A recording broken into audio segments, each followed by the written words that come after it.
6వ ప్రపంచ తెలుగు రచయితల మహాసభలు విజయవాడ నగరంలోని కాకరపర్తి భావనారాయణ కళాశాలలో 28, 29 తేదీలో జరగనున్నాయి.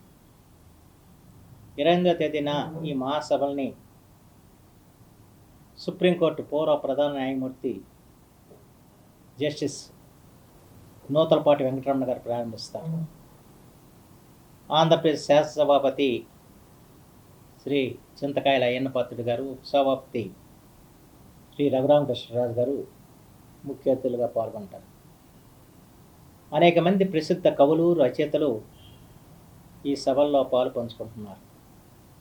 దాదాపు 1400 మంది రచయితలు ప్రతినిధులుగా నమోదు చేసుకోవటం జరిగింది. అలాగే ఈ సభల్లో ప్రత్యేకమైన విషయం ఏంటంటే, యువ కవులకి ఎక్కువ ప్రాధాన్యత ఇచ్చి వాళ్ళకి వివిధ సాహిత్య ప్రక్రియల్లో శిక్షణా తరగతులు కూడా నిర్వహిస్తున్నాం. దాదాపు 300 మంది విద్యార్థులు ఈ సభల్లో పాల్గొంటూ తమకున్న కవితా శక్తిని పెంపొందించుకునే ప్రయత్నం కూడా చేయమన్నారు. అలాగే పర్యావరణ పరిరక్షణ మీద యువ కవుల కవి సమ్మేళనం కూడా ఏర్పాటు చేశాం. ఈ రకంగా వాళ్ళ తెలుగు జాతి ప్రకాశం, తెలుగు భాష వికాసం అన్న ధ్యేయంతో ఈ రచయిత మహాసభలు ఏర్పాటు చేస్తాం. ఈ సభలను అందరూ కూడా జయప్రదం చేయాలని చెప్పి నేను మనసారా కోరుకుంటున్నాను.